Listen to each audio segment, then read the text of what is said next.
Γεια σας παιδιά! Θάνος Game 2 εδώ πέρα με ένα ακόμη Minecraft tutorial. Οπότε σήμερα θα σας δείξω πώς να φτιάξετε έναν Cracked παύλα Premium Bucket Server. Οπότε θα πάτε στα 4 links σας έχω από κάτω.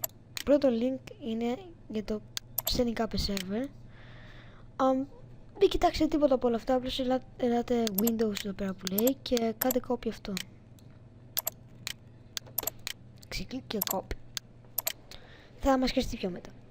Τώρα θα πάτε στο dll.bucket.org downloads και θα έχετε όλα τα downloads servers που να κατεβάσετε. Σας προτείνω να πάρετε το beta, αλλά άμα θέλετε ένα συγκεκριμένο version πάρτε ό,τι θέλετε. Εγώ απλώς θα πάρω το beta τώρα. Βλέπετε έχουμε πολλά beta, οπότε απλώς πατάμε download. Ωραία. Τώρα απλώς θα περιμένουμε να μας κατεβεί. Και όσο περιμένετε απλώς φτιάξτε το φάκελο να τον έχετε έτοιμο. Οπότε προσπαθήστε new folder Minecraft server organ tutorial εγώ.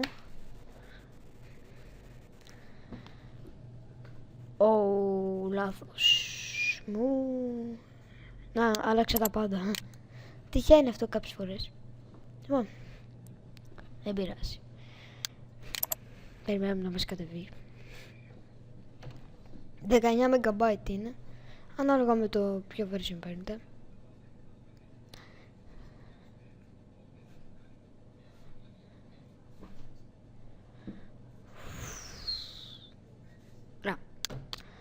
Και τώρα θα το κάνετε drag στο Minecraft server εδώ.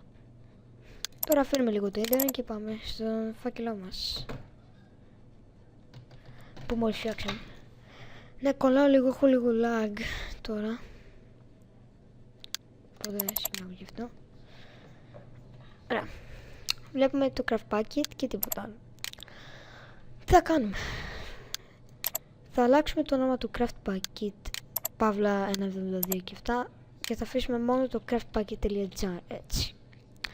Και τώρα θα πατήσουμε new text document, θα το ονομάσουμε start. Ο server δεν ανοίγει από το Java, θα ανοίξει από αυτό εδώ πέρα που θα κάνω τώρα. Και κάνουμε paste το πράγμα που κάναμε copy.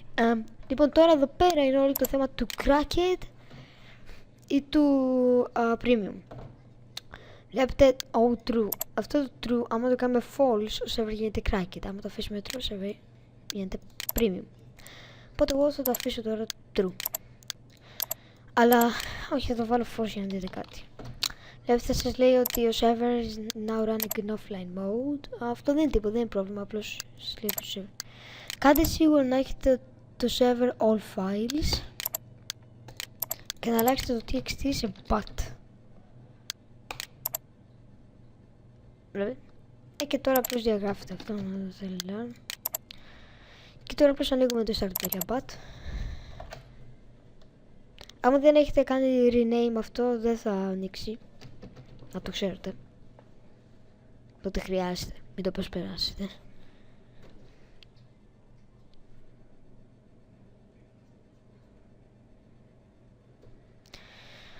Θα κάνει loading libraries και θα αρχίσει να ανοίγει τον server. Θα φτιάξει τώρα όλους τους φακέλους. Βλέπουμε ότι αρχίζει φτιάχνει φακέλους, φτιάχνει spawn area.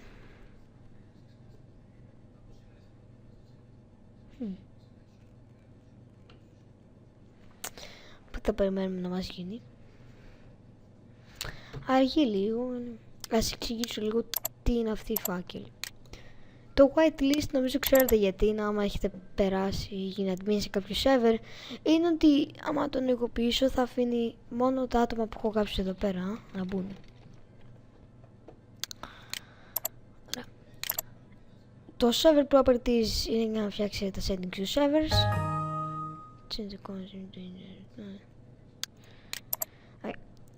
Έχουμε το ops, το οποίο δεν χρειάζεται, ας πούμε, να έχετε owner, admins ή τέτοια. Άμα κάνετε κάποιον op, το κάνετε owner. Τα commands, τα back και τα permissions που είναι πολύ, τα χρειαζόμαστε πολύ. Έτοιμος. Λοιπόν, τώρα που είναι έτοιμο, απλώς πατάμε stop στην κονσόλα και να τα κάνει και save τον κόσμο και αυτά. Και θα κλείσει το server. Ωραία. Τώρα ο server μας λειτουργεί, αλλά μόνο για εμάς, οπότε πρέπει να φτιάξουμε αυτό. Θα πάμε σε server properties. Και εδώ πέρα βλέπετε πως έχει server IP και δεν γράφετε τίποτα. Θα πάτε στο θα πατήσετε εδώ πέρα start και θα γράψετε cmd. Και σας έχει το cmd.exe. Και εδώ μέσα θα γράψετε ipconfig. Και θα δείτε το IPv4 address.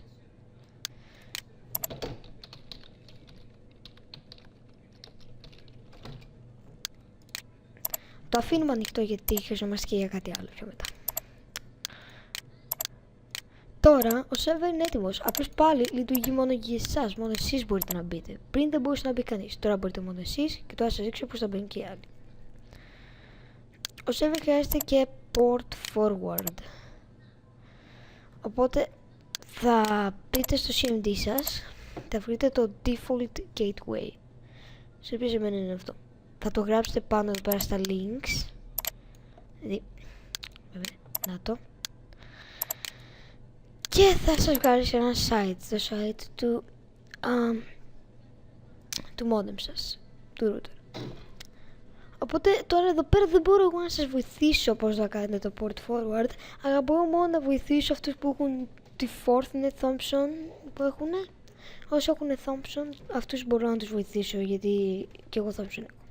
Οπότε θα πάτε Game Application και Sharing, Create a new application και θα είσαι εδώ πέρα. Yeah. Και θα βάλετε ένα όνομα, συγκεκριμένα Minecraft, απλά έχω βάλει Minecraft Tutorial και Manual Entry από Port Maps. Δεν είμαι σίγουρος τώρα για τα Manual Entry γιατί έχω και λίγο καιρό να τα κάνω, οπότε μπορεί να μην. Ναι, Manual Entry. Port Rates κάνετε το 25565 και εδώ πέρα 25565. Αυτά και μην κάνετε τίποτα άλλο. Απλά εδώ πέρα βάλτε Andy. Είναι. Και πατήστε το.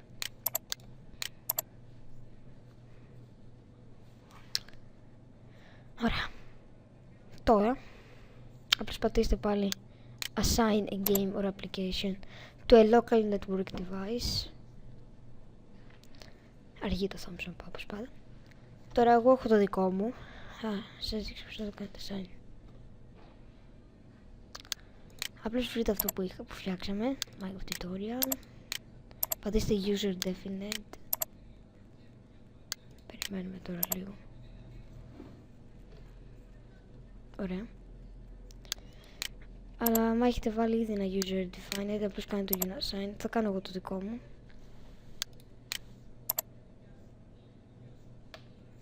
Γιατί τώρα εντάξει λίγο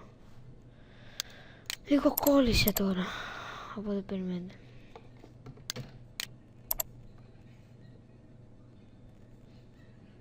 Πατήστε modify game application. Μπερδεύτηκα λίγο εγώ τώρα εδώ πέρα, οπότε περιμένετε.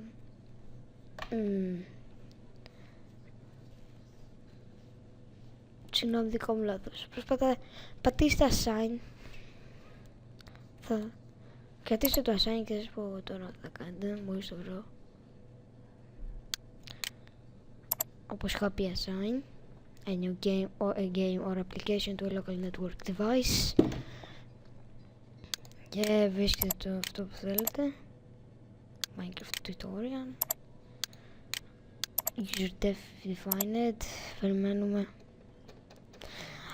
Αυτό είναι ένα μικρό πρόβλημα που μπορείτε να πάθετε γιατί τώρα το παθαίνω κι εγώ. Και σας βάζει αυτόματα ένα.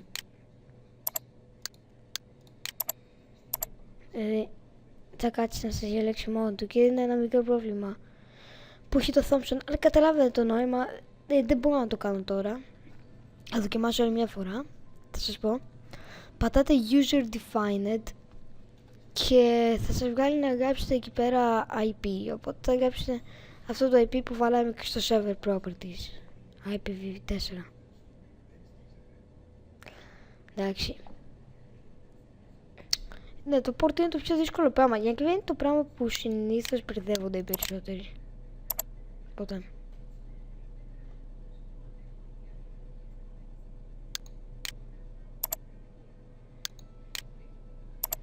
δεν μπορεί να το πιάσει κάποιες φορές.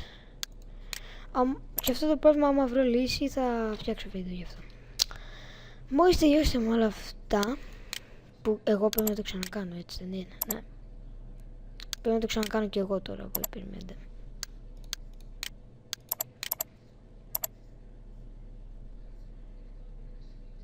Άμα δεν μου λειτουργήσει, χίλια συγγνώμη τώρα, αλλά είναι το δικό μου λάθος εδώ πέρα. Θα το κάνω στο Minecraft τώρα, θα βάλω το PC μου και θα δούμε τι θα γίνει.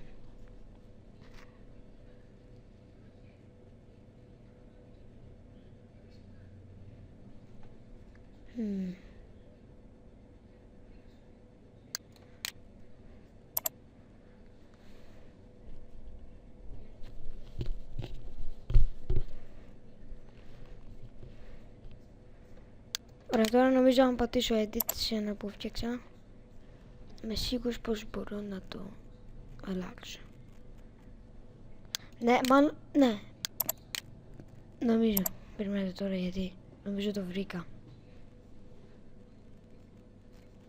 Ναι, λοιπόν πρέπει να το κάνετε add με ένα κομπιούτερ, συγκεκριμένα το δικό σας κομπιούτερ. Και μετά να πατήσετε edit πάνω του και να το πατήσετε user defined. Θα σας βάλει να βάλει το IP, οπότε πρέπει να βάλουμε το IP μας. Ωραία. Και apply. Ξεχάσετε το log, μην το ανοίξετε, δεν χρειάζεται.